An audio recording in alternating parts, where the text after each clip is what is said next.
বিষ্ণু ইসলাম যখন কোন জনপদে যেতেন তিনটা অপশন নিয়ে যেতেন। প্রিয় ভাইয়ের আওয়াজ করে বলতে হবে, কোন জনপদে গেলে আমার নবীর অপশন থাকতো কয়টা?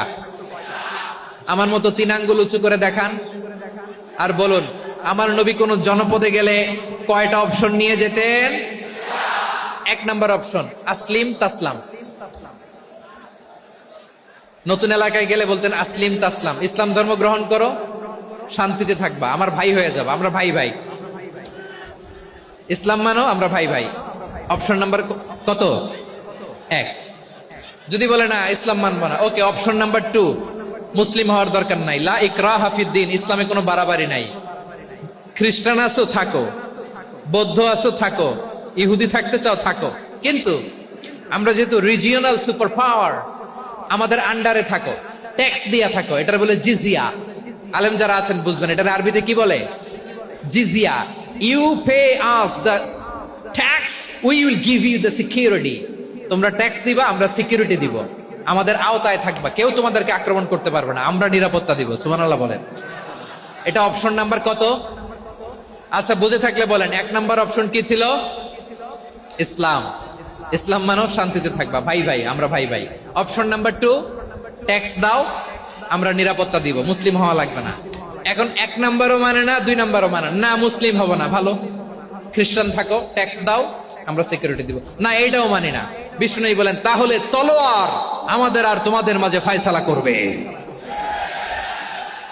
মুসলিমও হবো না, ট্যাক্স দিবা, নিরাপত্তা দিব, আমরা সুপার পাওয়ার, আমাদের আন্ডারে থাকবে, এইটাও না। তাহলে তোমাদেরকে তো আমরা বিশ্বাস করতে পারি না, কখন না কখন বিশ্বাসঘাতকতা করো, কার সাথে মিলে হাত মিলাও, তলোয়ার আমাদের মাঝে ফয়সালা করবে। তখন তিনি জেহাদের সশস্ত্র সংগ্রামের ঘোষণা দিতেন। সুবহানাল্লাহ পড়েন।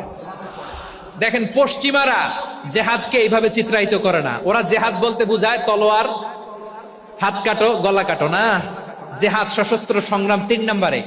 অধিকাংশ ক্ষেত্রেই বিশ্বনবীর সুন্দর আচরণ দেখে, আরে আমার নবীর যে নুরানি চেহারা, অনেকে তো কেবল সিরেফ চেহারাটা দেখেই কালিমা পড়ে মুসলমান হয়ে গিয়েছে।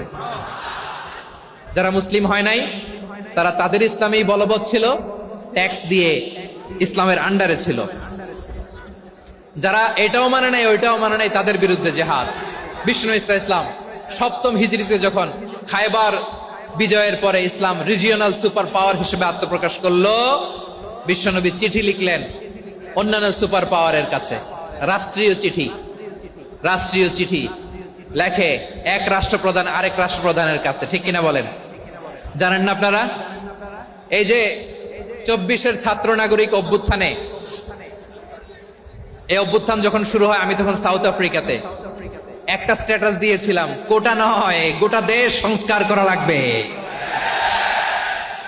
শুধু বাংলাদেশ নয়, সারা বিশ্বের বাংলা ভাষাভাষী লোকেরা এই আন্দোলনের সাথে সমর্থন তারা করেছে, এটাকে সাপোর্ট করেছে, তারা সমর্থন দিয়েছে। আমাদের ইউনাইটেড আরব আমিরাতের বাংলাদেশি ভাইয়েরা, তারা সেখানে রাস্তায় নেমে এসেছিল, জানেন? ওইখানে ডেমনস্ট্রেশন করা যায় না, সেখানকার সরকার তাদেরকে যাবজ্জীবন দিয়েছিল। তখন আমাদের এই যে প্রধান উপদেষ্টা ডক্টর মোহাম্মদ ইউনূস সরাসরি G2G বলে, এটারে G2G, government to government, G2G, উনি চিঠি লিখলেন যে তাদেরকে, ইউর হাইনেস, হে সম্মানিত আমির, আপনি আমার এই চিঠির কারণে আমার সম্মানে এই 53 জন বাংলাদেশিকে মাফ করে দেন। এই চিঠির বদৌলতে বেকসুর খালাস পেয়ে গিয়েছিল আমাদের ভাইরা। জানেন না এই ঘটনা আপনারা? তাহলে গভর্নমেন্ট টু গভর্নমেন্ট চিঠি দেওয়া হয়। 7ম হিজরিতে বিষ্ণু ইসলাম সব সুপার পাওয়ারের কাছে চিঠি দিলেন, রোমান সম্রাটের কাছে, পারস্য অধিপতির কাছে, মিশরের অধিপতির কাছে, সবার কাছে চিঠি লিখলেন। চিঠির ভাষা ছিল এরকম, মিন মুহাম্মাদিন রাসূলিল্লাহ ইলা মুকাওকিস আযীমিল কিবত, মুহাম্মদ রাসূলুল্লাহর পক্ষ থেকে মিশরের বাদশার কাছে, আসলিম তাসলাম, ইসলাম মানো, শান্তিতে থাকবা, সালামুন আলা মান ইত্তাবা আল হুদা, শান্তি তার জন্য যে হেদায়েতের অনুসরণ করে। সুবহানাল্লাহ পড়েন। তো এই চিঠি অনেকে ভালোভাবে রিসিভ করেছে, অনেকে এই চিঠি পাওয়ার পরে নবীর কাছে আবার ইন রিটার্ন উপহার পাঠিয়েছে। কি পাঠিয়েছে? উপহার। মিশরের বাদশা মুকাওকিস, তিনি বিশ্বনবীকে বিশাল এক উপহারের ডালি পাঠিয়েছেন। মিশরের বাদশা মুকাওকিস ছিলেন ধর্মে খ্রিস্টান। লালমনিরহাটের ভাইয়েরা আওয়াজ করে বলেন, মিশরের বাদশা ধর্মে কি ছিল? খ্রিস্টান। কি উপহার দিয়েছিল আমার নবীকে? শুনতে মনে চায়? আওয়াজ নাই লালমনিরহাটের গলায়। শুনতে মনে চায়? 1000 স্বর্ণ মুদ্রা। 1000 স্বর্ণ মুদ্রা। 2টা খ্রিস্টান দাসী, একজনের নাম মারিয়া বিনতে শামাউন আল কিবতিয়া, আরেকজনের নাম সিরিন বিনতে শামাউন আল কিবতিয়া।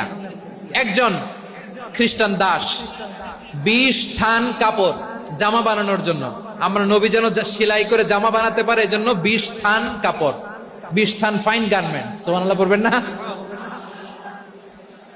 এরপরে একটা গাধা যেটার নাম ছিল উফাইর, আর একটা খচ্চর, এটার নাম ছিল দুলদুল। খচ্চর চিনেন? গাধা আর ঘোড়ার ক্রসিং এ যে প্রাণীটা দুনিয়াতে আসে ওটার খচ্চর বলে। তো এই যে সুপার পাওয়ার, খ্রিস্টান বাদশার কাছে নবী চিঠি লিখলেন, ওই খ্রিস্টান বাদশা আমার নবীকে উপহার দিল, বিশ্বনবী এই উপহারগুলো সানন্দে গ্রহণ করেছে। সুবহানাল্লাহ পড়বেন না? তাহলে অমুসলিম কেউ যদি আপনাকে উপহার দেয়, হালাল উপহার হলে আপনি গ্রহণ করতে পারবেন। অনুরূপ ভাবে পারস্যের বাদশাহ, রোম সম্রাট বিশ্বনবীকে উপহার পাঠিয়েছেন, আমার নবী সবগুলো উপহার গিফট গ্রহণ করেছেন। সুবহানাল্লাহ বলেন। তাহলে প্রিয় লালমনিরহাট, আওয়াজ করে বলুন, ইসলাম কি ন্যারো মাইন্ডেড রিলিজিয়ন না ব্রড মাইন্ডেড?